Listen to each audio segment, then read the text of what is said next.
Thank you for joining me. My name is Heather Shank. I'm the city planner for the city of Concord.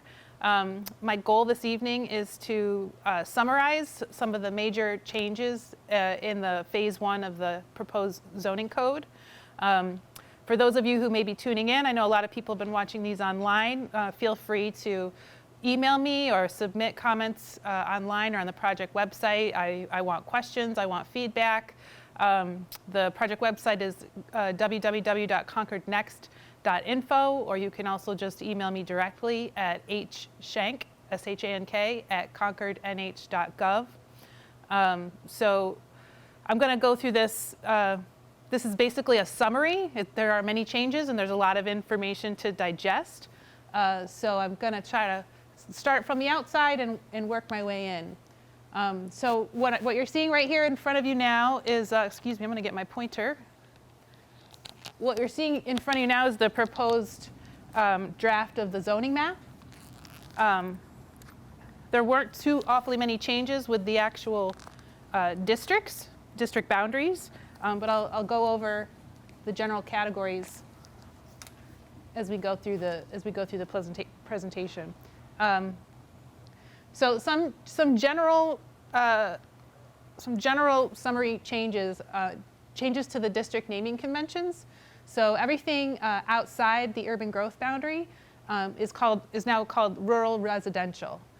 So you can see on the slide before, the rural residential are these areas, and this kind of yellow color is the traditional, the historic open space district, the residential open space district. The darker green colors are a new district that we're proposing for the purpose of demonstrating conservation. So we often get the comment that the city doesn't care about open space, the city is not preserving enough open space. So we created this district to show that there's actually quite a bit of land that is under conservation easement currently that cannot be developed. So all of these darker green colors are in easement, and this does not include all the state-owned land, all the city-owned land, any federally owned land, or any land, not all, it doesn't include land owned by St. Paul's, not all of it, some of it is included.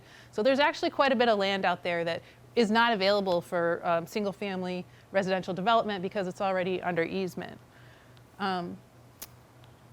So the R districts, let me go back. The Watershed District, in the current code, the watershed was an overlay district. You can see here these pale green colors. This is the Pennacook Lake watershed.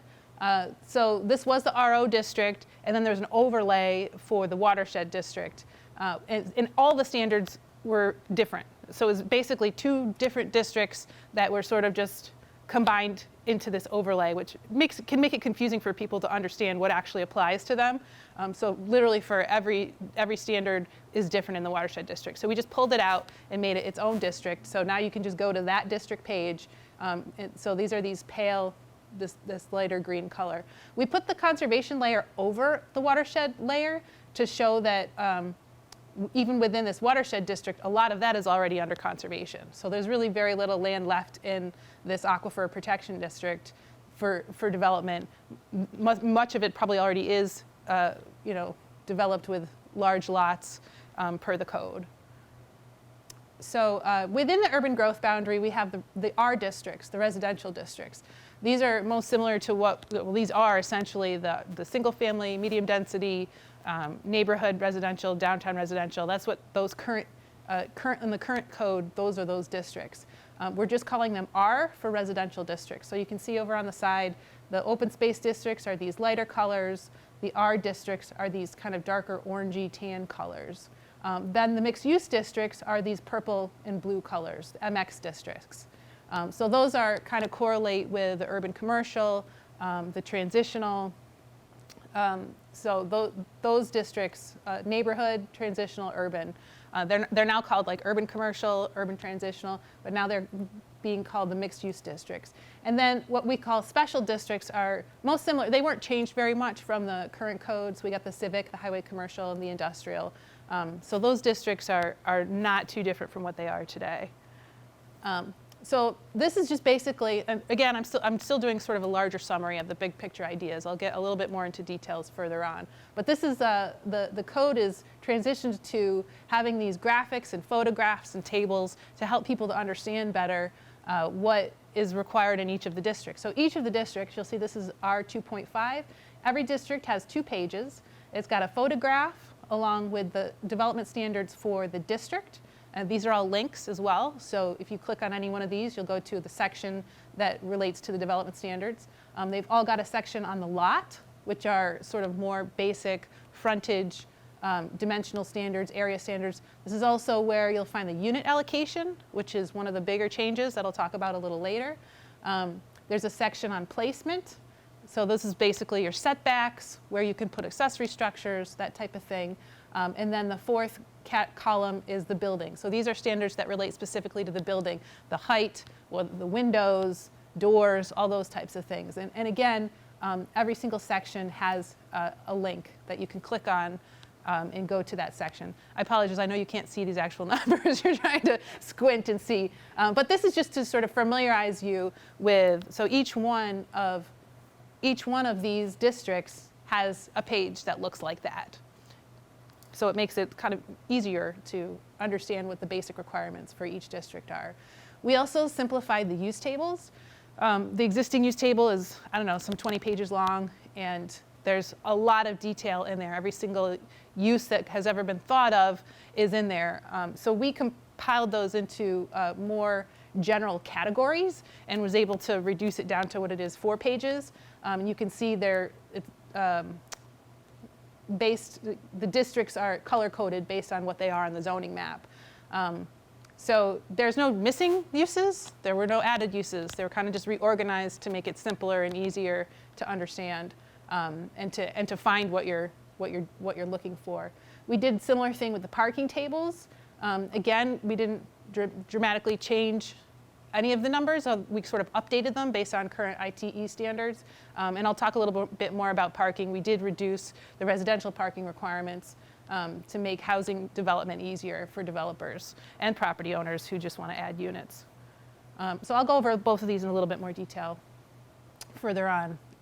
So the rural residential districts. Again, this is outside the urban growth boundary. And these are the paler yellow and green colors. Again, there were very few changes in those districts. We did not change, area, lot coverage, any of those things. What we did do is we relaxed the accessory dwelling unit standards. So the state adopted statutes a few years ago that required any district that has a single-family home to allow an accessory dwelling unit. So this was adopted in a fairly restrictive way in Concord. I believe the minimum was something like 600 square feet, and the maximum was something like 750. There were a number of other requirements that made it a little bit of a challenge to get through that process.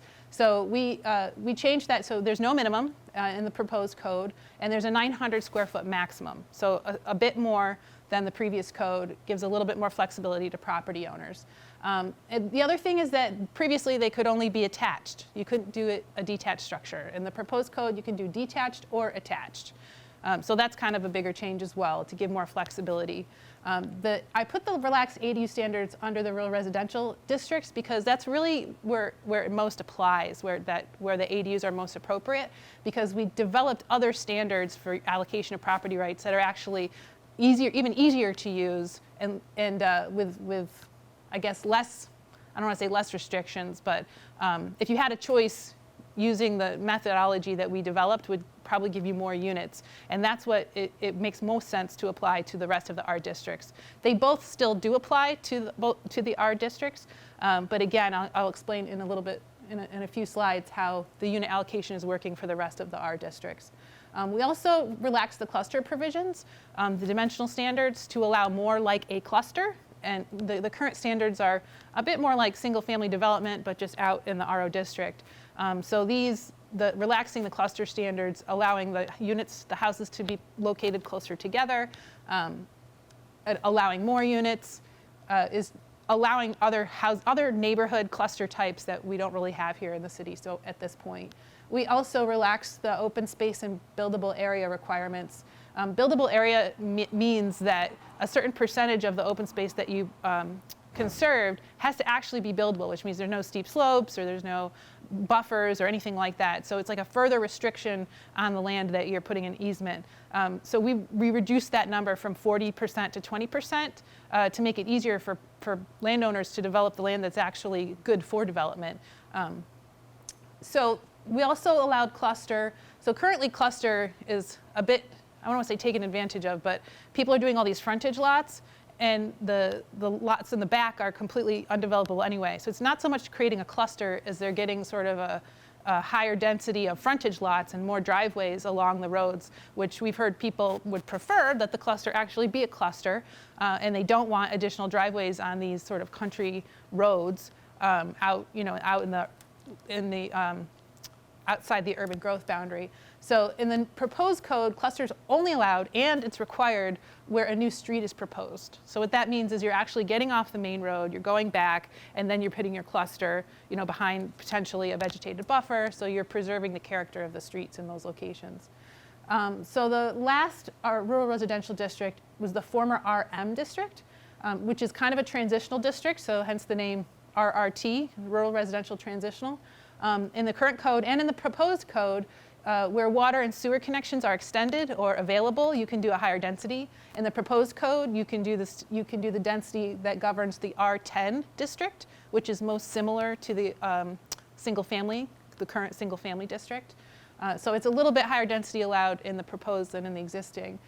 Smaller than 1 acre subdivisions are now permitted with DES approved septic design. So in the current code, you have to, if you don't have any infrastructure, you have to have at least a 1 acre lot to subdivide. So you need a minimum of 2 acres to do a two lot subdivision. But it's still in the area where we're trying to transition to density, where we viewed it as appropriate for infrastructure to be extended. And so we said, let's look at a more natural resource approach. If DES says you can put a septic there with 30,000 square feet, then get a documentation from DES and we'll let you subdivide that.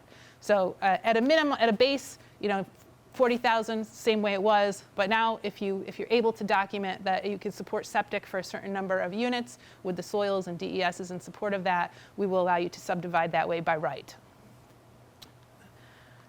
So we also sort of simplified the open space standards. In the current code, the open space standards are really challenging. There's a lot of standards for the open space, and some of them weren't ever necessarily needed. They weren't really utilized. I mean, we always implemented them, but some of them were kind of like, yeah, these things are just more calculations for everyone to do, and they aren't really adding anything to our final outcome here. So we eliminated some of those, and we simplified others. So the residential districts, this is where the biggest changes that I want people to understand with the proposed code from the existing code. The dimensional standards were revised to better reflect existing neighborhoods for all the R zones. So I'm just going to actually jump back to the first slide so you can remember what the R zones are. So all of this in here, I believe some of this is the R zone, some of this is transitional, which I was just talking about. All of this in the downtown Concord area. These are all the R zones, all these yellow. Can you just point to the map so we can, like, where's the corner of, I don't know, Pleasant and Main, just to orient us on the map? So this right here is Center Street, and this right here is Pleasant Street. Okay. And this is Main over by the purple, because Main is at the edge of the urban mixed-use districts and state, or mixed-use districts. So right in here is Main, State, Green. This is Auburn, I believe. Is that helpful? Yep. Okay. Please stop me if I start doing planner speak and forgetting. Sometimes I don't know what people don't know. It's hard. So the R districts, you may recall at the beginning of this process, or you may not because it was several years ago and before COVID, we did a whole bunch of analysis on downtown and conformity. And we looked at, we focused in on, for simplicity, lot area and frontage. So up top here is showing you the lots that were conforming with lot area. They're in white. So you can see there's not much white.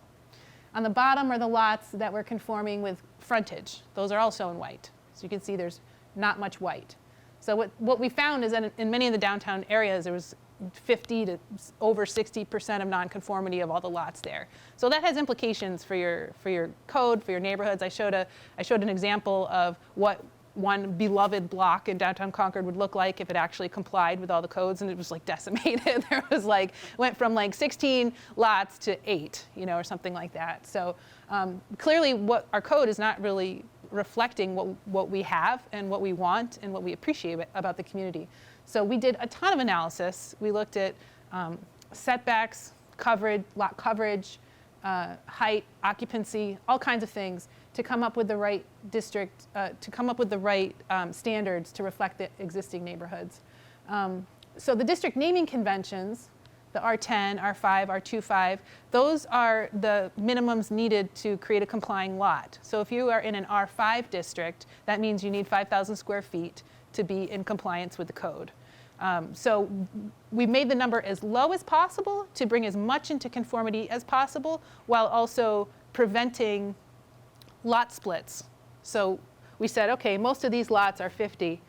This one's 80 or 100 or something like that. Under the current code, none of them would be able to subdivide. Under the proposed code, your 50, 50, 50s are not going to be able to subdivide, but that larger one will, because we've lowered the numbers enough such that larger one can now subdivide and be essentially consistent with the other lots in its neighborhood. So sidewalk setbacks were also revised to offer the way that we measure them to offer flexibility. So currently you may have 10 feet on this side and 10 feet on that side. So your requirement is 20 total. So in the proposed code, we're going to say you need a minimum of 5 over here and a minimum of 5 over here. And then you can make up the difference however you're able to. So you have to total 20 between the two setbacks. So you could have 14 over here and 6 over here, or whatever, 7 and 6. So whatever the setback is, so you'll see in the standards, I'm just going to go back to this page. You'll see in the standards these numbers here. It says sidewalk setback 5/14. What that means is that in this 2.5 district, you have to have a minimum of 5 on both sides, and your total has to be 14. So the purpose of that is because a lot of people end up seeking variances for things that are basic homeowner things like porches, garages, sheds, additions. They may have their existing structure. As we said, a lot of the existing structures are non-conforming. And so in order to put an addition or something on that matches the character or the location of their existing house, they have to get a variance. So this is designed to it's not going to solve that problem because there's just way too much non-conformity, and there's a lot of lots that are literally on the property line. But there'll be more people who have a little bit of that flexibility and be able to do additions, porches, and things like that without getting variances. That's the hope.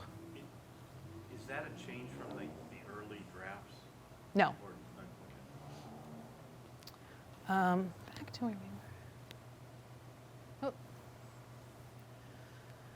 were. Design standards. So we added design standards.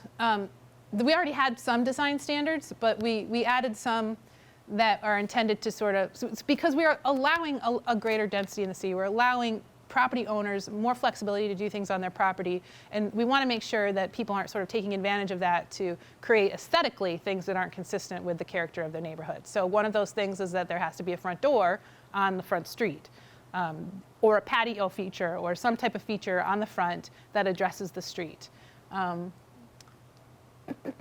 Another. What's with this porch and step feature? You're requiring no cars to be handicap accessible? No, they can be handicap accessible, but they need to also have some kind. That can be the feature in the front. If there are doors in the front and they have a ramp, that's the feature. What if they don't need a ramp? I mean, I can show you houses where I live that the street is higher than the building. So therefore, making them put a step up to the front door, and the front door is already lower than the side. That's kind of silly.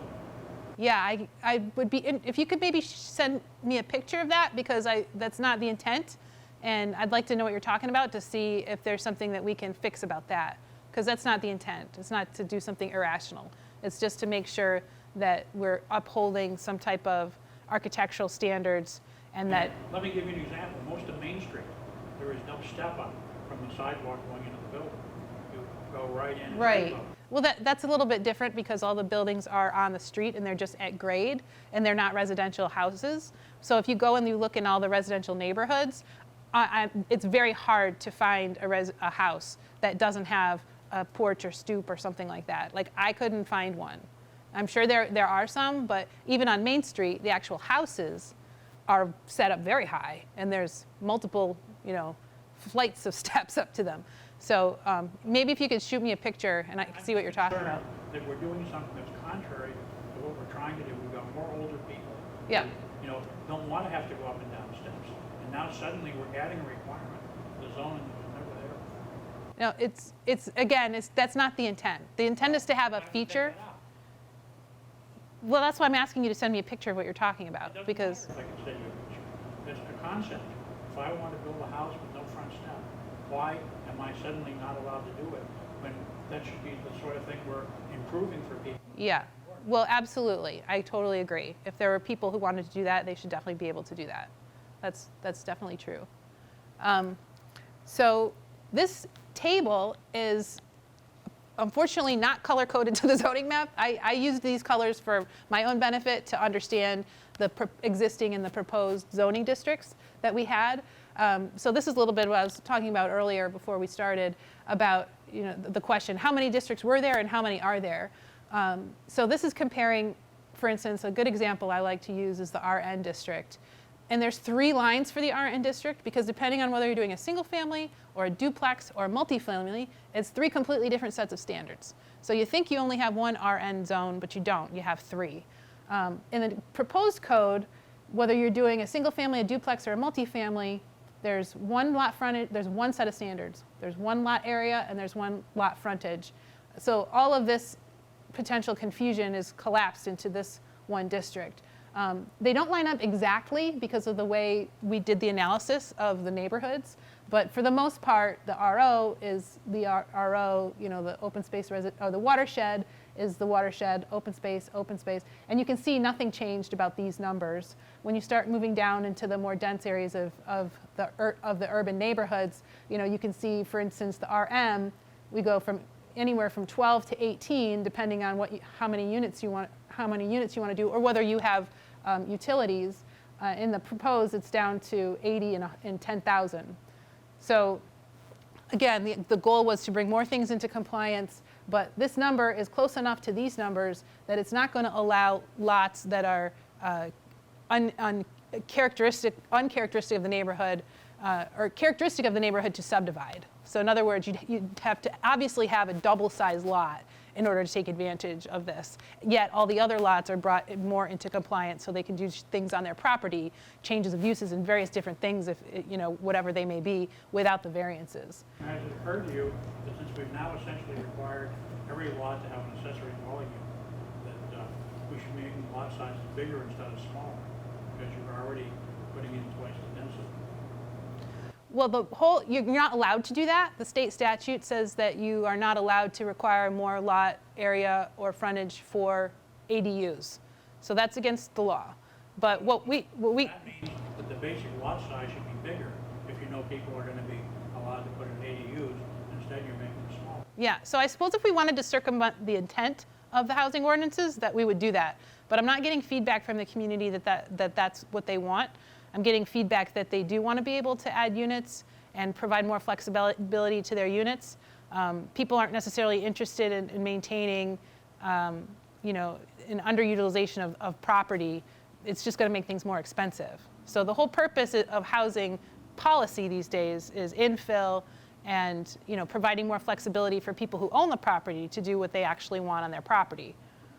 But we can talk about that more if you have different views on it. So this is just showing the MX districts and how they compare. I'll talk more about this, but I just wanted to point out, they're a little bit hard to see. But some of the biggest changes were with the Opportunity Corridor. I'll just get to that later. But we reduced a lot of these as well because we like downtown development. We want to extend downtown development north and south of downtown. That's part of our goals and our plans. But the standards that we have in the code for those lots is too restrictive for them to develop in that way. In other words, having these 100-foot frontage requirements, that's not indicative of an urban lot. So, but 37, 40, that is indicative of a small, a lot, a small businesses underneath larger businesses. So these are designed to reflect more of the type of development that we have downtown that we would like to extend in north and south of downtown. And again, these are very minimally changed. You can see the numbers are almost identical. So this is getting to the page that's going to talk about this unit allocation and how it's changed in the current code, or in the proposed code from the current code. In the existing code, we have single-family districts. We have the RM district, which is most like a duplex. We have the RN and the RM, which are, RN and RD, which are respectively similar to attached and multifamily permissions. If you provide more lot frontage, if you provide more area, you have to provide more and more if you want to add even one more unit. In the proposed code, and in light of the state saying, hey, everyone needs to be able to have an ADU, so we did a ton of analysis to try to figure out like how are we going to do this unit allocation. So in the proposed code, the number of units you're allowed is based on the frontage. So if we go back to the tables, you'll see a little table here that says, is this a good one to use? Yeah, 1 unit per 20 linear feet of frontage. So the base to comply in the district is 40, right? So just to be a compliant lot, you need 40 linear feet of frontage. But you're allowed 1 unit per 20. So automatically in most districts, you're allowed 2 units by right if you meet the minimum and you require and you comply with the code. If you happen to have 60 feet of frontage, you're allowed 3 units. If you have 80 feet of frontage, you're allowed 4 units in this particular district. So these numbers, how many units you're allowed per linear feet of frontage, is basically the difference between the districts. So the more dense districts, you're allowed more units per linear feet. The lower density districts is like 1 unit per 50 feet of frontage, or 1 unit per 100 feet of frontage. And some of those more, like I'd say, suburban type downtown residential districts. So that's how the unit allocation is working. There are a number of... And the units are defined as? That's what this page is about right here. So this is the sample unit configuration. You can either put, well, I might go back a second. No, I'll go forward and then I'll go back. You can put it either in your house. You can put it in do a conversion of your garage. You can convert to a duplex or a triplex, depending on how many units you have. You can do an addition on your house. You can put an addition above your garage, or you can do a detached unit, a whole new building. So there's all these different ways that you have the freedom to configure how you want your units to be by right, okay? If you're allowed 4 units, you can do 2 duplexes, or you can do 4 tiny little bungalows. So the key to the unit allocation and how it affects the density is we came up with a livable area maximum. If you're just doing a single family home, you can do as many square feet as you want. You can do a 4,000 square foot, it's the same way it is today. You're limited by the lot coverage on your lot. But if you're going to do multiple units, you only get 900 square feet per unit, so of livable area. So in other words, if you were to do something like this could only, say you had allowed 2 units, say you've got an 1,800 square foot house, you're not necessarily going to be able to do this unit unless you're allowed 3 units on this lot, because you already have your livable area in the existing structure. If you only had 1,200 square feet in here and you're allowed, say, 4 units, 3,600 square feet of livable area, then you could maybe do an addition or something on top. So it's those, once you want to do multiple units, that's when you start to look at how much livable area you have and what you can actually do in your structures. Now, somebody asked me the question, what if you've got 2,000 square feet and you're only allowed 2 units? Well, we're not going to say, oh, you only get 1,800 square feet total, you can't use this extra 200 square feet. So if you've got existing 2,000 square feet, you're allowed 2 units, you can have 2 1,000 square foot apartments on each side, or a duplex. So what's existing there is what you get. You're only ever going to, you could have a 4,000 square foot house and be allowed 2 units. You're not getting any more units, even though you have 4,000 square feet. You still only get the 2 units, and you can split them up however you want. But you're not going to be able to do an addition. You're not going to be able to put more livable area above your garage because you've already maxed out and the point of that, the purpose of it is to keep the bulk and mass of the neighborhoods consistent. This is where all that analysis came in really handy about what is the occupancy, what is the square footage. So all those numbers went into figuring out what is consistent with the neighborhood and what allows this guy to do the same thing that this guy did, 50 years ago. Go ahead. So how do you define square feet of livable area? We used we kind of copied it off the assessing office. So we took their livable area and we said, for the purposes of this is what's going to count as livable area. I have space in my house that's unheated, and they still call it livable area and won't reduce my assessment. So that's Yeah. going to count toward this? So I think it's in the details. I'm not sure about that particular situation. I'd have to look at, every situation is going to be different. But for the purposes of I think being heated, I thought that being heated was, there's something like 3 of 5 requirements for livable air, for the assessing to count it as taxable livable space. So being heated is one of those requirements. But if you have 3 others and you don't have that one, it may be the case that it's still counted as livable area. So we looked into that quite a bunch, but we felt for clarity and to not confuse people, using standards that we already had in the city that was measuring a similar thing made the most sense. So it may not be perfect in all cases, but it's the most simple way to do it and be consistent with other departments in the city. Okay, now what if I put a rec room over my garage? Is that livable area or not? Well, it depends how many units you're doing. It's not a living space, so you could put a rec room above your garage. It wouldn't have anything to do with anything, if that makes sense. Even though it meets the definition of livable area? Right. I mean, I'm not saying it wouldn't be livable area, but I guess it would come. That's a great question. So say you're allowed 3 units, right? And you're allowed 1,800 square feet, and you have 900 and 900 in a duplex, and then the owner who lives in this side says, I want to build a rec room above my garage. He might have to get a variance because he already has his livable area, and that would count as livable area. So I think that's the best answer to your question. Do you think a rec room would be livable? Yeah. Well, I guess if it was heated, Just unheated? yeah, I mean, you'd have to look at the definition. If it's not heated and doesn't have, certain architectural features, again, we would just go by the definition of whether it would. But I'm gonna move on from. Is there other questions about how this is functioning? In the early draft, the unit size was 750. It was.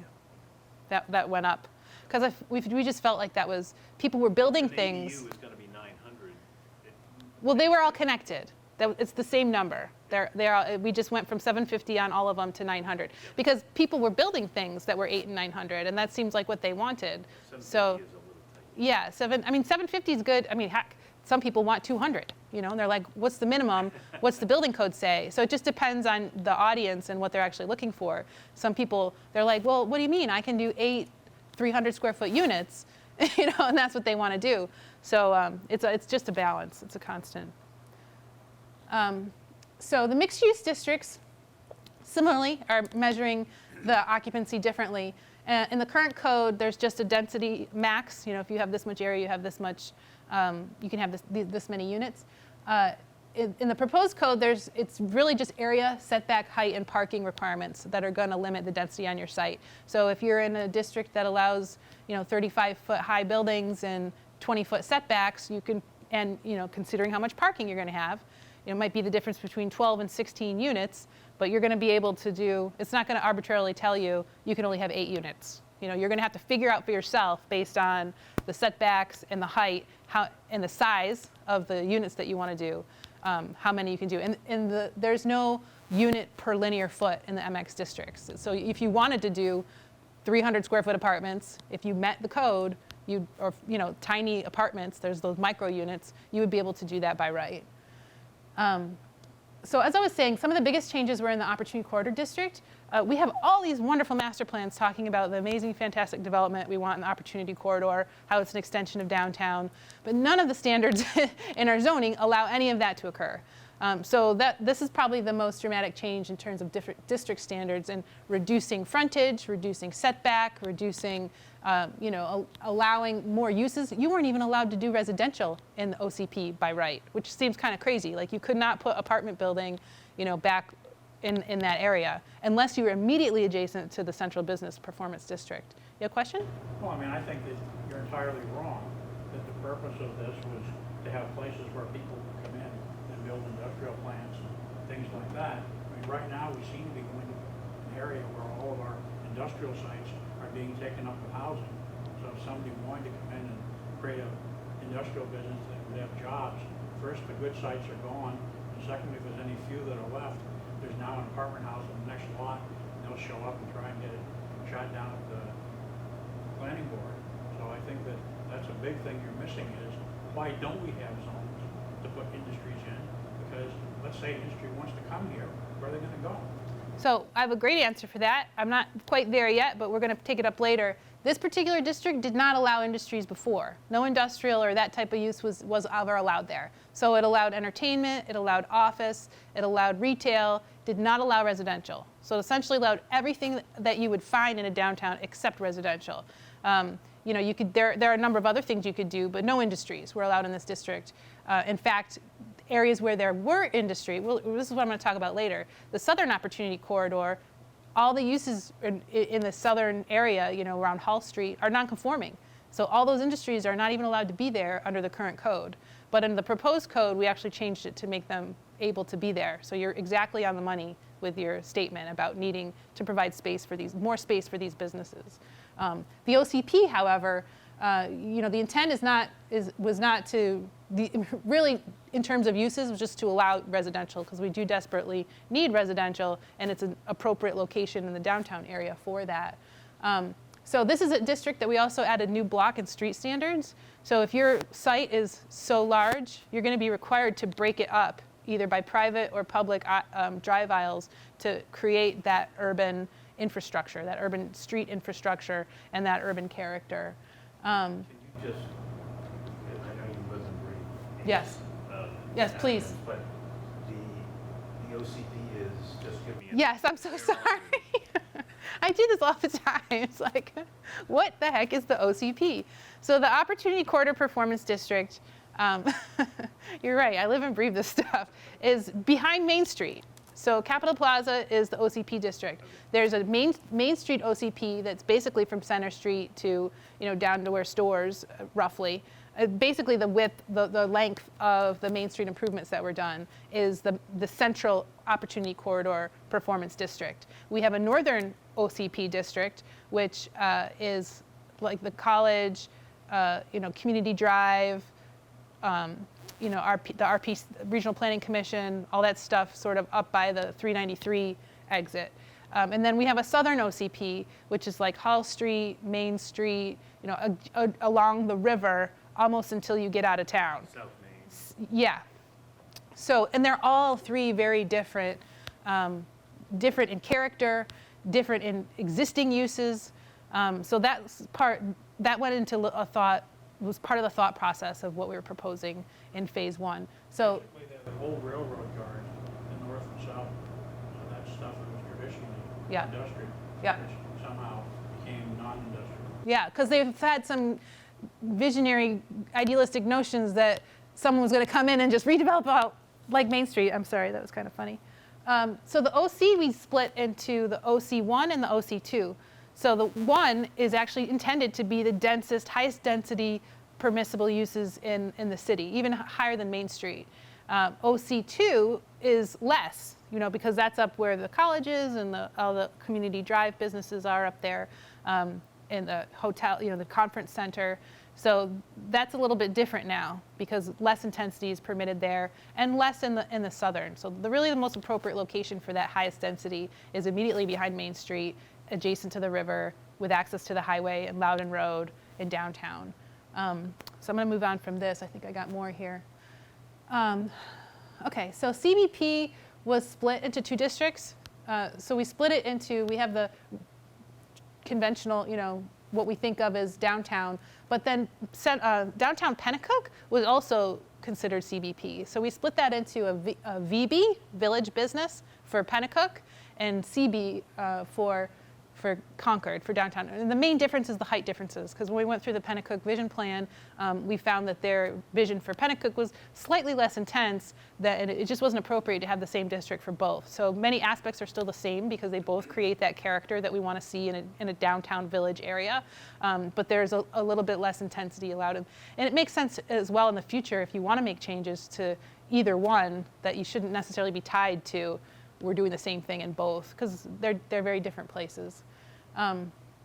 So the biggest change, I think, with the uses in the districts, other than the OCP and the dimensional standards, was the MXT district. Previously, MXT was this really appropriate transitional area between the urban commercial and the residential districts. In the civic district was basically all the uses that pertain to anything municipal or legal downtown. So all up and down State Street, all of these areas, this is Pleasant and green. So everything in purple here was blue. The problem with that is that there was no architectural standards in the civic to prevent, based on tearing down all these historic houses, because these areas are really predominantly made up of very lovely historic houses that we want to preserve. And so, if a project came through and said, hey, I want to tear down these 12 houses and put up an apartment building that's so high and looks like this, looks like these buildings, there was nothing in the code to prevent that from happening. So we added architectural standards and we reduced the intensity and we rezoned these. We repurposed the MXT district to protect those areas. The uses are the same. The uses are fine. You can do residential, you can do office, legal, whatever. The uses are the same. We just changed the district so that the dimensional standards were a little bit different. And there's now an intent statement that says this district is intended to preserve historic structure while encouraging redevelopment of uses. So that wasn't there before. So that's kind of a good protection because people are very concerned about loss of historic structures.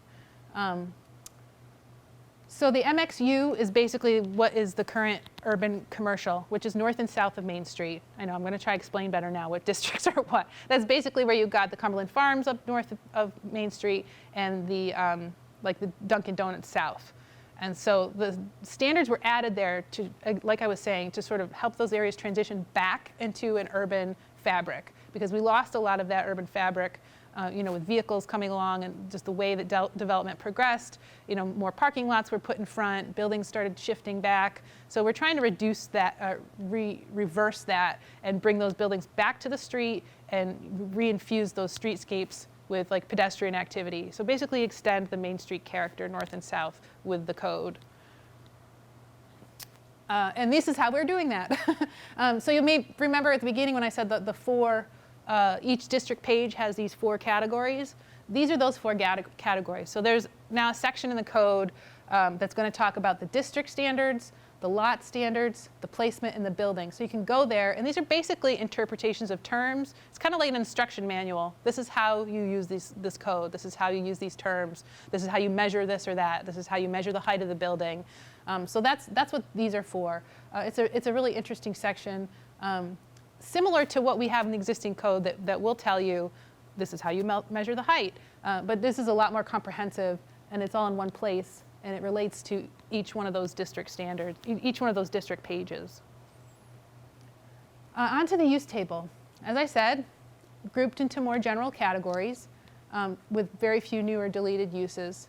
I'm just going to go into pull a few points out of here of the use table, because there were changes in the use standards, mostly to make them simpler, remove duplication, make it more accessible and easier to understand. The multifamily housing standards were the multifamily housing standards. So for the R districts, in the current code, as I said, if you wanted to do a single family, if you want, there was one dimensional standard. If you wanted to do a duplex, it's bigger, multifamily, even larger. Well, there were a number of other standards in that section as well. For instance, you'd have to have a 25-foot vegetated buffer if you want to do any multifamily at all. So that's like, say the guy across the street has a duplex and he wants to make it a triplex. He wants to add one unit. he would now be required to provide a 25-foot vegetative buffer around his property, which makes it makes sense out on Loudon Road or some of those bigger apartment. I think those standards were developed for very large suburban apartment complexes, but they were applied to any multifamily in the city, which just, I mean, so many people have had to get that variance, and it's just sort of passed out because it doesn't make sense. So we eliminated that one.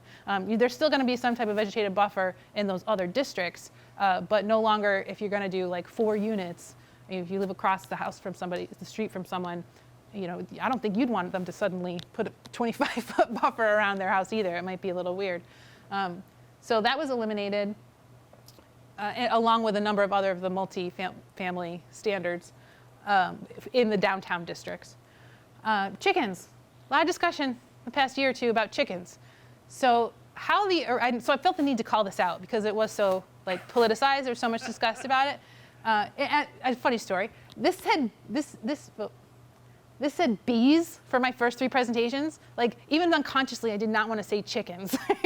I didn't want to go there, right? But it said bees. It literally said, and I kept saying bees. And finally, I was like, why am I saying bees? It's chickens. Anyway, so how the standards for setbacks for chickens were originally set was they looked at the smallest compliant lot in the city, which was in a very slim number of cases was 70 feet. Most of them were 80 feet, but 70 feet was the smallest width of a lot, or it still is currently. And they said, how much space do you need for chickens? Well, if you do your research about chickens, which of course they did, you need a minimum of 10 feet width. You can go as long as you want, but you need 10 feet per chicken. And if you go 10 by 6, you can have 6 chickens that'll fit in that space, right? But it's got to be 10 feet. It's just a basic standard measurement. So what are you left with? Well, you're left with 60 feet, which is 30 feet on this side and 30 feet on this side. So the existing code says you need a 30-foot setback because that is the smallest lot. Well, in the new code, now you can have a 50-foot lot width. So now let's take away our 10 feet. Or I think it's 50. Is it 50? Yeah. So if we take away our 10 feet, we're left with 40. You split that. And the number, wait, I'm doing it wrong. No, it's 40, sorry. The lot width is 40. So if you take away the 10 feet, you have 30 left, because I knew it comes down to 15 and 15. So in the proposed code, the setback is 15 feet, because that is the intent of all codes is to allow the property owners to utilize the uses that are permitted, not to have little gotchas in the code where we're saying, here, you can have this, and then here we're saying, nope, whoops, no, you can't. So in order to sort of be consistent with the intent that there was at one point for in urban, neighborhoods to have chickens, that 30 feet has to go down to 15 feet, so that the minimum compliant lot can actually utilize that use. That was a lot of words to say because there was so much that went into those discussions. I mean, because it occurred to anybody that maybe we should say that if you want to have chickens, you shouldn't only buy the minimum compliant lot. You should buy a bigger one. Like if you want to park 4 cars on your lot, maybe you shouldn't get a minimum compliant lot. You need a bigger one. I mean, this seems to be totally irrational that somebody with the tiniest lot can do the same things with as someone with a huge lot. That's just not reasonable. Well, that would be a policy decision by council. So we could go that direction, but right now there are statements in our master plans when the ordinance was initially adopted that this was the intent, for downtown neighborhoods to be able to have them. So I think that if we want to change that and remove that, that would be a policy decision by council, which the community's more than welcome to go that route if that's what they want to. If that's where the winds are blowing, which way the winds are blowing, it would be a council action to change that policy because it's actually in our master plans. So just another few points. Home occupations, we made them easier because they were they seem to be assuming a type of home occupation that maybe people thought might happen 30 years ago with people doing wholesale distribution out of their homes and doing I don't know, that's all I can think of because I'm not sure what they were designed for. A hairdresser was considered a major home occupation. It was really challenging to do, and you had to do all this stuff. Anyway, we eliminated it. We made it much easier. Now, if you're a hairdresser or a real estate agent, you can do that business in your home without having to just a bunch of difficult standards to meet. last little point of interest, manufactured housing parks. We changed the way you're allowed to do them to require horizontal orientation of the building instead of these like little matchsticks lined up together. We have some neighborhoods where they're turned, and they're really lovely, and they all look like just standard ranch houses. You know, they don't read as like, oh, that's a mobile home park. Horizontal orientation. So instead of, you might have a street, here's your street, and they're all like this, all next to each other, and you have these long, skinny lots. Now you have your street, and instead of them like this, you're going to put them this way. So here's a ranch-looking house, here's a ranch-looking house, here's a ranch-looking house. So what you lose in this way, you gain in this way. So instead of having, one street here and one street here, you might have 4 streets, and it looks much more like a classic ranch house neighborhood without like sort of stigma that people tend to associate with manufactured housing. Also, we've got a lot of questions about tiny houses. Well, the most appropriate place for these are these types of parks. So we put standards in the code to allow manufactured housing park owners to like re-subdivide their lots basically, or reallocate the way that the units are to allow these park lot models. Doesn't really matter how big they are, they just have to have a foundation. So you can't put trailers in there, they can't be mobile, but you could have much smaller lots for tiny houses. So that if somebody says, do you have a tiny house ordinance, we can say yes, where we couldn't say that before. How long do you think a typical mobile home is? Excuse me? How long do you think a typical mobile home is? How long is a typical mobile home? I believe it's about 50 years. No, the length of it, if I, It's like, I can't remember off the top of my head. We looked at all those numbers. I think it's something like 16 by, there's multiple sizes, but the standard one is of a double wide is like 16 by 30, I think, something like that. I can't remember off the top of my head. Why? I would have said they're more like 60 feet. When you see They're them more going like down the what? road. I'm sorry, they're more like what? 60 feet, when you see those mobile homes going down the road. Not many, no. Not many are that large. They could be, but not many are that. They're typically about 40. That's sort of standard. I think it's 16 by 37 actually. Okay, see, what impresses me is, and once again with your 40-foot lots, now you're going to take this 40-foot mobile home and turn it sideways.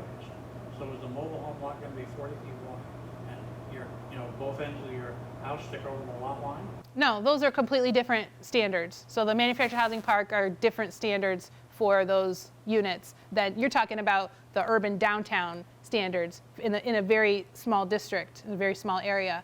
But in the manufactured housing park, they're completely different standards. They might be like something like 60 by 80. I can't recall off the top of my head, but they're different. It accounts for the size of the actual unit.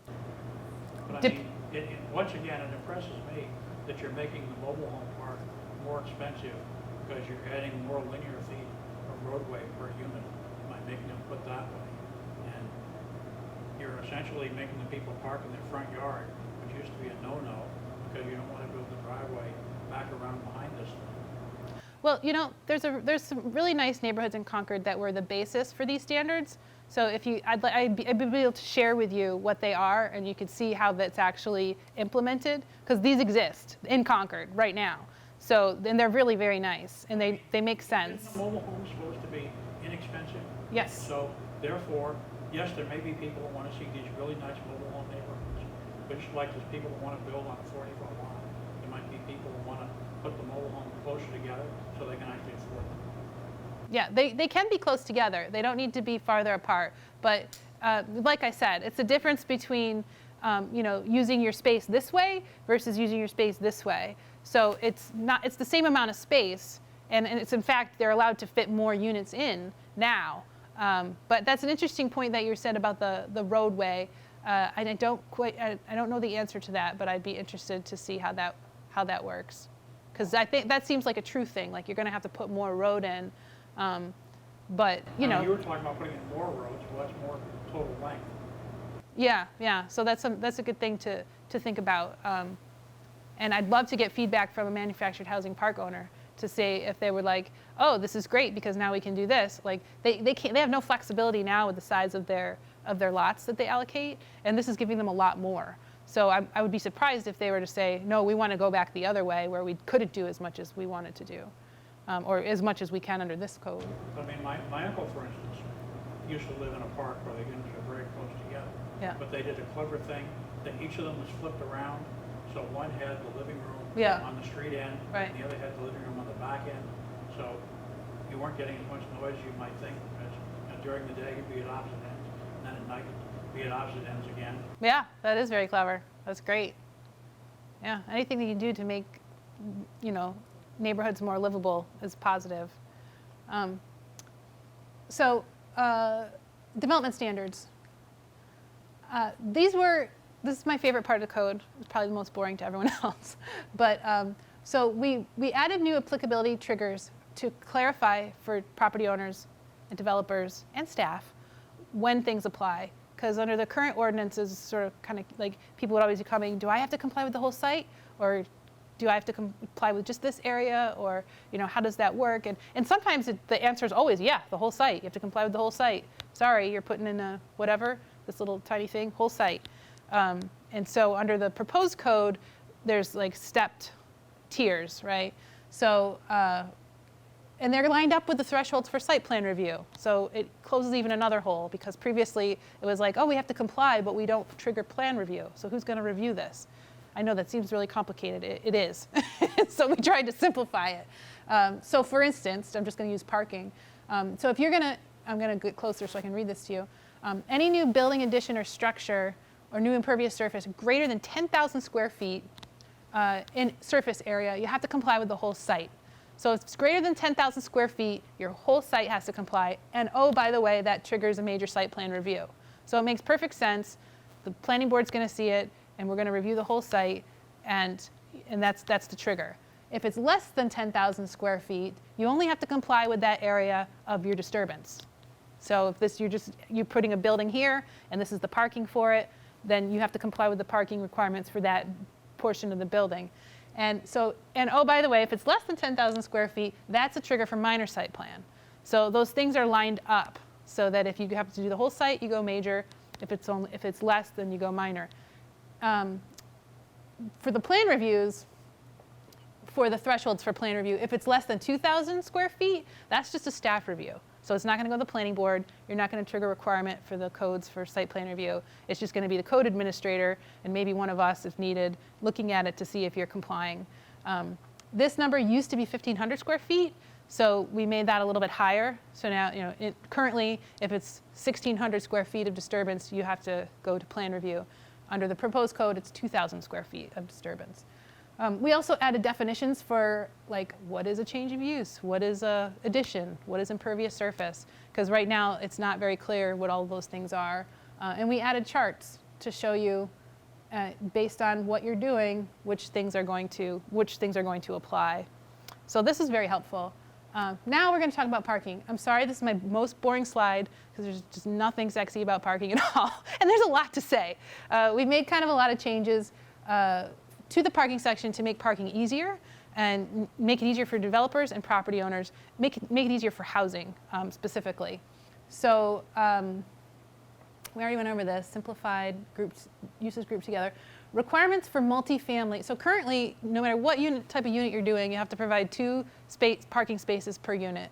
Whether it's age restricted, whether it's multifamily, whether it's a single family, you're required to provide 2 spaces. So after a lot of research and talking with different developers and about what they need and looking at the ITE standards, we came up with 1.25 spaces for multifamily, 1.5 spaces for duplex, and then again for single family, it's still 2. This was also a result of conversations with the parking, the staff who staffs the parking committee, other staff in the city. So we researched this. We started out much lower, like 0.75 or 1, and so slowly we came around to these numbers with a lot of conversations and negotiations about what we thought would work. Now we added CUPs. So more CUPs to allow people to make changes through the planning board instead of having to get variances. CUP is. Thank you. keeping me honest. Conditional use permit. So a conditional use permit can be obtained through the planning board approval process, whereas otherwise, if you weren't able to get a conditional use permit, you'd have to go to the zoning board to get a variance, which is a much higher standard of a burden of proof to get. Technically, you're supposed to have some kind of hardship, and nobody likes to go to the ZBA. It's like, yeah, exactly. So we added conditional use permits for a number of things. Currently, you can get a conditional use permit if you don't want to build the parking that's constructed. If you come to the planning board and you say, here, I can put my 300 spaces right here, but I don't want to build these 150, and I don't need them. I'm going to get a conditional use permit, and I'm just going to build these 150. Well, what if you don't have that space? If you don't have that space currently, you have to get a variance to not have to provide them. Under the proposal, with a certified traffic engineer stating that you actually do not need that much parking, here's the research, we did it, you can get a reduction in the required quantity of parking. So that's different. You can also get off-site parking by right at greater distances than are currently permitted. And again, the triggers for when parking is required were added to provide flexibility. So there's a number of things that we did with parking to try to make it easier for homeowners and developers and be more consistent with not consistent, but more compatible with the actual market for these uses. Development standards. So we took a number of things out of the code for development standards, and we put them in the site plan regulations, because currently there might be something like the width of a drive aisle. You have to get a variance if you want a lower width of a drive aisle, which What a drive aisle is. like your driveway. Like if you want your driveway less than this, you need a variance. So So that's not safe. yeah, now you can go to the planning board and say, I want a conditional use permit to make, or whatever, it's in the site plan regulations and not in the zoning regulations. So it makes it it's much easier to get a waiver than it is a variance. That's the next comment as well. So to your point about being concerned with the location of the door or the stoop or all those things, there's conditional use permits. If it doesn't make sense, they don't have to go to the ZBA to get variances for those things. They can actually get a conditional use permit, which is much easier to do, to say, hey, I literally cannot put my door here. It's impossible because of whatever reason. The planning board can grant that to them. So for all those things, it was not about trying to make things more difficult for people. It was about trying to maintain standards and provide flexibility. Well, I mean, once again, now the planning board can do twice as many things. So is the planning board going to be every other week now instead of once a month, or 4 times a month? Well, no, because we took a lot off their plate and I'll talk about that in the next slide. A bunch of things are now not required to go to the planning board based on what the level of disturbance is. So I'll circle around to that in a minute. But we already have conditional use permits are a regular part of the planning board process. And usually they're utilized in conjunction with another type of application. Occasionally we get just a standalone conditional use permit, and we'll have to see how this plays out to see if that ends up happening. But for the most part, the CUPs are used in service of larger development projects. So landscape screening types, just a small point, used to be like 5 paragraphs of 3 pages, and I read them all, and you'd be like, I don't understand the difference. Even me, I don't understand. Why is there so many things here? We collapsed it down into basically the same thing, screening types, and here's the cute little chart that shows you how to do it and what your options are. So that's much more user-friendly. Signs were updated based by staff, just by staff and based on case law, because there's a lot of case law. A lot of our sign ordinances, and in Concord specifically, were out of date because of a lot of case law that happened in our ordinance hadn't been updated. So I had to hang my head in shame at the planning conferences when they started talking about sign ordinance. They literally called me out several times. Concord! So anyway, it's fixed now. You can be proud of your sign ordinance. Lighting now applies to the whole site and not just the parking areas, which it always did in the site plan regulations, but the zoning code somehow left that out, or it wasn't in there. So this is what I was telling you about a moment ago about the triggers for plan review. If you, so first of all, we put a chart in there that tells you, depending on what kind of action that you want, you know, this is the body that you have to go to. If you, so for instance, I know out of context, that probably makes no sense at all. If you want a planning board approval or a subdivision approval, you go to the planning board right here. If you want a special exception, you go to the zoning board. If you want an appeal of either of those things, this is the process for that. So it tells you, it's kind of a mini chart of where you would go for any of the things that you want to accomplish. You know, it even has city council decisions. There's a text or map amendment, goes to planning board, then it goes to council. So it's kind of just a quick check. So administration in general was reorganized for simplicity. The triggers for plan review. If you look in our current code on triggers for plan review, there's a full page, like a dozen triggers for major site plan. And on the other side is another full page of a dozen triggers for minor site plan, or minor and major. So we simplified that to a great deal down to this little table. So the biggest change, I would say, we're treating additions and new development the same. So it's not like, if it's this much, here's your trigger. If it's an addition and it's this much, it's this. If it's a new construction and it's this much, it's this. Because disturbance is disturbance. Whether it's a new project or a new structure, separate structure, it's disturbance. So if your disturbance is greater than 10,000 square feet, as I mentioned earlier, it's a major site plan. Whether it's a new building or whether it's an impervious surface, these are the triggers for plan review. Stacking spaces we kept, which is odd, all those other things, but drive-throughs have a lot of impact. So any stacking space, any drive-through, automatically going to trigger a major site plan. The biggest thing that is different here is under the current code, if you're going to go from a 2-family, so we don't regulate through these standards single families or duplexes.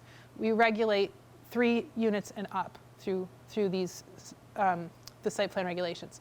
So if you're going to go 3 or 4 units from 2 to 4 or 2 to 3, you automatically trigger a minor site plan review, which has a pretty extensive plan submission application. You need a survey, you need a surveyor, you need an engineer, you know, all of these requirements just to add another unit, even if you're proposing no development on the site at all, like no site work whatsoever. So this is a constant sort of source of like, oh, they're just doing this and we have to put them, you know, legally we have to put them through this whole process.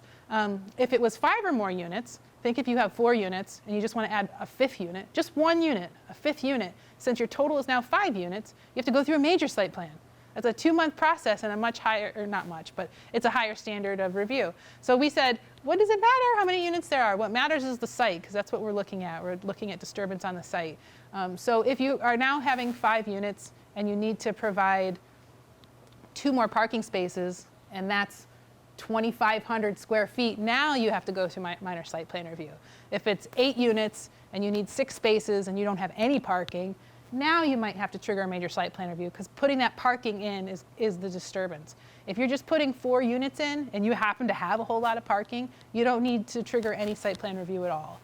The main thing that they're looking at with these things is the utility connections. Right? Is it going, do you need to upgrade your utility connection or your infrastructure, you know, your water, sewer, whatever? So it doesn't necessarily make sense to send a property owner, have that high bar of submission and review and professional support that is costly, just to go through the process of figuring out if you need to go from a 4-inch to a 6-inch pipe. So that was one effort to simplify it for just the regular property owner. Just the average, a lot of these changes were geared just toward making things easier for the average person. Reduce the triggers, okay. Sorry, that was a lot of talking, but that was a big change to the code. And that's it. That's the end of my presentation. So are there any last questions? We have a little bit of time if you guys wanna, if you have any questions. Yes? I'd like to explain how on your 40-foot lot, you have the driveway going to the back of the house, you still have a setback on both sides. If you have a 40-foot lot, how you have, so in the districts where a house wouldn't, so the 40-foot lot situation is not the common situation. That's the downtown where everything already exists, right? So if you're talking about like the R10 district, you're more likely going to have an 80-foot lot. So it's not common situation. But if you had a 40-foot lot, you could do, a 20 or 30-foot building and then put the driveway in the side. The driveway only has a 5-foot setback, but there's many situations where there's a 40-foot lot where there's not an existing structure there, because that's where those numbers came from. So it's more likely that you'd have like an 80 to 120-foot lot if you're going to build a new structure. Even in my neighborhood, if you were going to subdivide the largest lot that there is, you would still easily have like 80 feet of frontage. And I live in the south end in a fairly dense area. So is it perfect for every situation? No, it's impossible to be, but that's not a common situation. Yeah, but I just feel like the problem with these legitimizing incredibly small lots is you're trying to tell people, well, you can buy the smallest lot in Concord and do the same thing with it that somebody with a big lot can do. And I think that's just, unreasonable. But, just like if you want to have 4 bathrooms in your house, that's fine, but you can't do it in a house with only 4 rooms. You got to have a bigger house with 4 bathrooms. I think it's the same way with these small lots. Yeah. Maybe there's a state law that says you have to have 2 dwelling units on that 40-foot lot. In my mind, that's kind of really pushing it. I mean, I have a 50-foot lot, it's too small. Mm-hmm. I would, try to avoid ever getting one that small again, because my house is within like 3 feet on one side, my driveway is in about 3 feet on the other side, and I've only got a sidewalk between the driveway and the house. I don't have any vegetation. Do you know what district you're in? I think right now I'm in the multifamily residential. So the reason I'm asking is to some degree what you're saying is a matter of community preference. Like, is the community comfortable with this? What is the community comfortable with? What does the community want? That's the ultimate question. And that's the purpose of all these meetings, is to get this kind of feedback, to see, are the numbers right? Because a lot of analysis went into it. One district already, I'm like, okay, this needs to go up a little bit because it's too low for this district. But for instance, if you're in a lot where the minimum frontage is 80 feet and you're allowed 1 unit per 40, if you're in non-compliant still and you only have 60 feet of frontage, you're not allowed those 2 units. You could only have 1, so your lot is non-compliant, right? It's only state law, you had to have the second one. You have to allow them in districts, and you have to allow them on lots that that comply with the code. So you don't have to allow them on lots that don't comply with the code. So if you have if the code says you need 80 foot of frontage to be compliant, and you only have 50 feet of frontage, you're not compliant.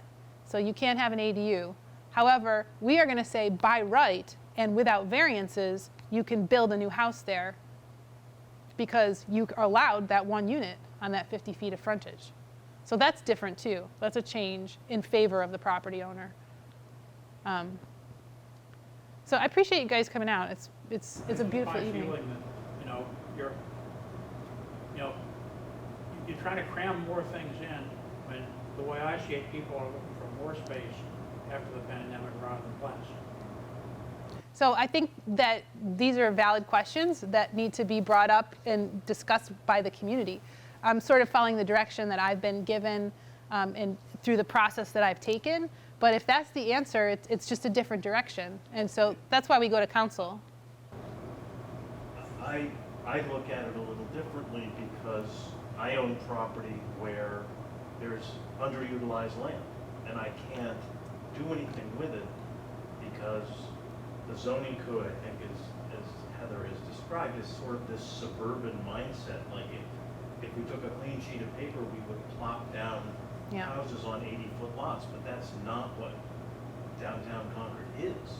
We don't have sort of a clean sheet of paper. We have an existing community, and we have to sort of figure out how do we configure any kind of redevelopment and so that it fits the neighborhood look and feel, so it doesn't overwhelm a bunch or wipe out a bunch of beautiful historic structures in the pursuit of density. And they're just providing maximum flexibility to take a given amount of frontage and say, well, you got this much frontage and you're in this zone, well then you can have building blocks. If you want your daughter and to live in the house behind you, you can build a little house parents like people used to. Right. With your mother-in-law or whoever, so that if you have the space, you could utilize it. Well, I mean, we're just apparently arguing over what's the definition of if you have the space. I think the Yeah. problem. Right, what they're saying, I think the they're problem- saying exactly that. I mean, the problem the planning board is having is the people that show up and gripe to it are not residents, but developers. The developers would like to turn the city into downtown Tokyo, jam things in, and I don't think most people want it done. And, I mean, let me ask you another question. This is a question, so we wouldn't be getting into arguments necessarily. And that is, like right now, you say you're gonna make it easier for home occupations. And like right now, if you wanted to be a plumber, say, and part of your home occupation is you park your truck on the street, that would be denied. Under the current or the proposed, or is that your question? So under the current code, you're allowed a commercial, a truck, like you could have, for instance, your truck, work truck, with like a wrap or something, like you could have an advertisement on it. That's not regulated. If you wanted to have some type of vehicle, and I'm not this person who knows what I'm saying about this, but a certain type of vehicle with a certain type of structure, a bigger truck, right? Under the proposed code, you're allowed, I believe, one per lot, or I can't remember what it is. We did address this. We looked at what makes sense for these home occupations, and we stayed pretty close to the current code. Like if you wanted any more than one, you'd have to get a variance or a special exception or something like that. But the code already allows, like, if you're a carpenter and you have a van with an advertisement on it, you're already allowed to have that by right. But if you want like a big box truck, that's when you start getting into. Okay, well, my understanding is for home occupation, you're required to be able to park this on your lawn, not on the street. Yes. Well, I honestly don't recall that standard. I don't recall that standard. I have to look into that because I don't recall whether the street is the right of way. So I don't see how the city could tell you that you can't park a vehicle in the right of way. I know they regulate what you can put on your lot, but as far as I know, there's nothing that prevents you from putting anything in the parking on the right of way, in a legal parking spot. I think it was part of the site plan review that this guy is having too intense a business if he has to park his truck on the street. Yeah, well, it might be, which is on a case-by-case basis. But we did look at that in terms of the home occupation. There also is a very particular list of home occupations. Like, it's not just anything. It's not like you could, start a nuclear plant in your living room. Like, there's a list of things that you're allowed to do that qualify as home occupation. The use table, I think.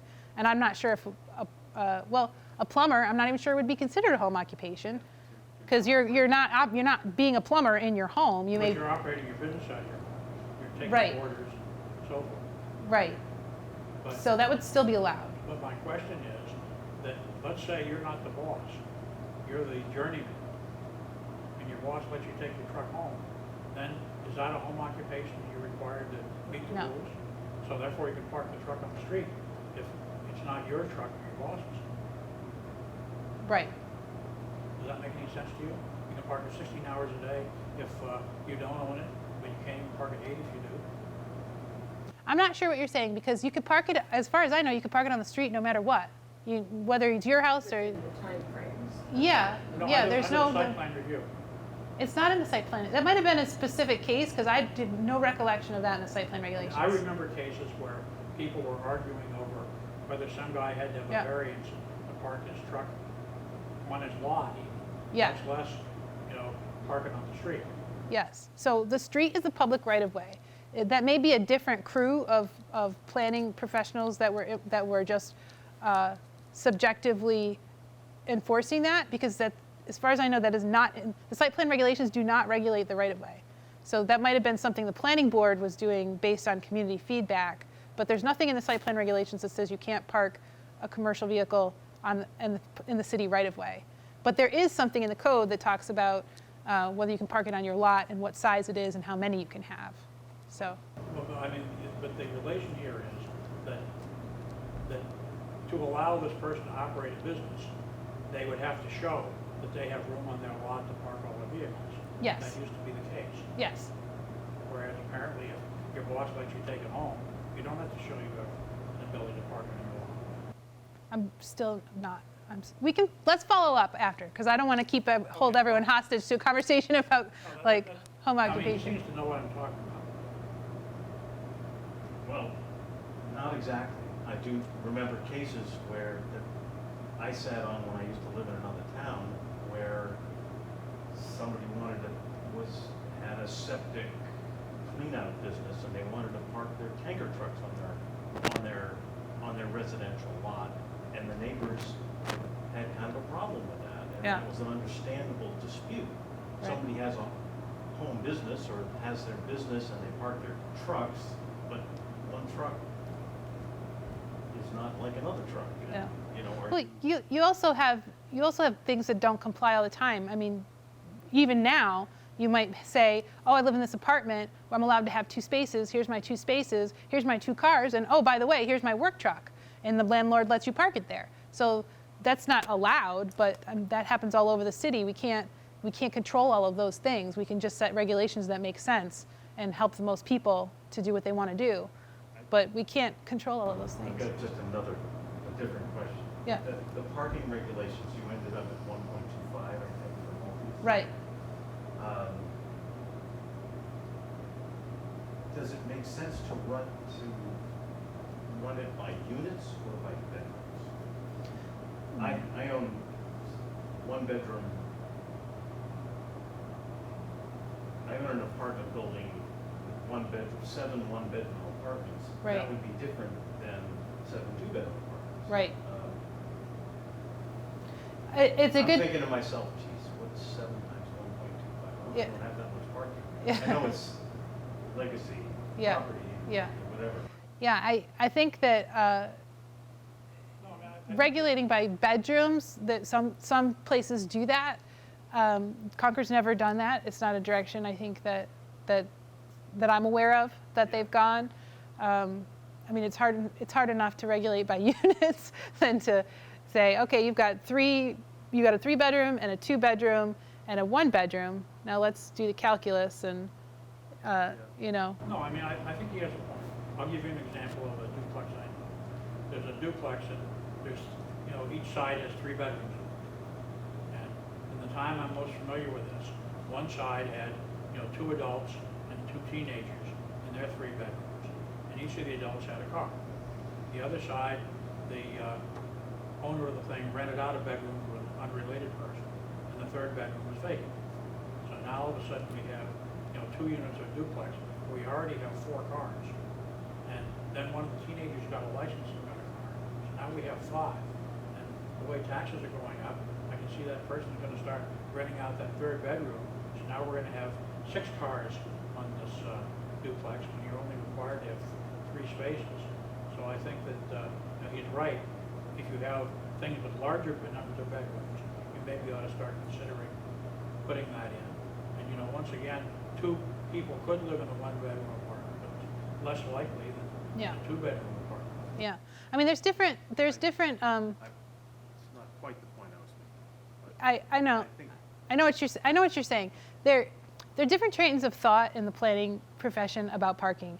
With these types of codes, more and more, places, municipalities, communities are moving towards eliminating parking standards altogether. And there's a lot of support for that, for eliminating parking standards from a community perspective, from a developer perspective, because the idea is that you let the person decide how much parking they want to provide, whether it's a developer or whether it's a property owner. There's more and more parking maximums where you can't provide more than X% of parking, because like big commercial supermarkets and places like that, like they literally use parking as a marketing tactic. They want big expanses of empty parking so that people will come and think, oh, there's plenty of parking. I'll easily find parking. And so communities are trying to prevent overparking. I think it's really especially a big thing with grocery stores, those types of really big box places where they overplan parking so that for a marketing purpose, not because they need parking. So that's where the parking maximum comes from. We don't want too much parking. So we haven't gone that route, but we were just, I was seriously considering how to approach something like that it's just not appropriate necessarily for downtown Concord or the Northeast, but So is a way, is there, what do you, conditional use permits? Mhm. Are parking regulations subject to CUPs? yep, there's a couple of them. So if you were in a neighborhood that had wide streets and obviously lots of on-street parking available Right. in the evening, then the planning board might be amenable to change. We didn't necessarily include in that, I mean, the ability to lower the requirement is more based on your actual need. So we do rely on on-street parking, but it's not a policy that can make up for the parking needed on your private lot. So it's there for the type of situation we're talking about, like what if you have 3 bedrooms and you have a kid and all these other things, but it's not planned into like, okay, well you have a lot of on-street parking, so you're required to have 1 on site and 1 in front of your house. No, that's not how it works. But if you say, you know, we're this business and we only have 6 employees, we don't need 32 spaces, then you're able to lower the requirement in that way. So that's what that type of flexibility is for. But just to put sort of a conclusion to that sentiment, you know, there's this one school of thought that's like, oh, you overpark everything, you plan for the worst case scenario. But what's more common these days is that you look at what's common or what's average, and you understand that yes, that might occur, but you also might have, you know, there are a lot more people living alone these days than ever have in the past demographically. So you might have a 3-unit building with 1 person in each unit. And one of those people might not have a car. So there are a lot of very different, varied situations like that. I'll give you an example. I used to own 2 cars, plus I had a company car. So I had 3 for 1 person. But I didn't feel like that meant I should only have 1 space and I should take up the whole street with my excess vehicles. Yeah. And I think that, you know, you've been talking to too many developers and not enough residents in terms of the required number of parking spaces. Because like this. That's opposite. That's actually opposite. Okay, but in this duplex I was just talking about, for instance, they cannot park there. When they had 4 cars, Yeah. they could not park it all in front of their own property. So they had to park some of them in front of the neighbor's property. That particular street only had parking on one side. So if the people on the other side had needed spaces, they'd be parking in front of somebody else's property. Yeah. Now they got that 5th car. Where's that going to go? It's going to go maybe in front of a different neighbor. So I think that. Yeah, I guess what I'm saying is, yes, those situations occur, but you don't want to set regulations that are going to address all of those types of situations, because then you're going to have overparked your entire community. I mean, my street has a lot of not a lot, but there's several duplexes and other multifamilies, and there's like 3 cars parked on the street ever. You know, there's nobody parks on the street. So, and that's with the standards that we have in place now. So I think it's, again, there's a school of thought that says you overdo it and you make sure everywhere is perfect, or you try to look at what's most average, what's most common, and what's going to be the best for the most number of people. Well, I mean, would you do the same thing with the electric code? You don't need a 100 amp service. You only need a 30 amp service because that's good enough most of the time. You can, you know, only put a 1-bedroom septic on your lot because most of the time only 1 person's flushing at a time. Yeah, it kind of is. I mean, You don't everybody have to else. put in a 400 amp service when 90% of the time you need 200. You know, you don't require. So the answer is everybody yes. to go to the maximum. The answer is yes. But, and one additional comment I'll make to you is Auburn Street, for instance, is exactly the sort of place you're talking about. It's a huge wide street and you can park a steady line of cars on each side without bothering anybody. Well, let's just say if people started doing that, the neighbors would be outraged. On Auburn Street, you cannot park on the street. Yeah, Rachel, I was thinking of Rumford Street, but anyway. Yeah.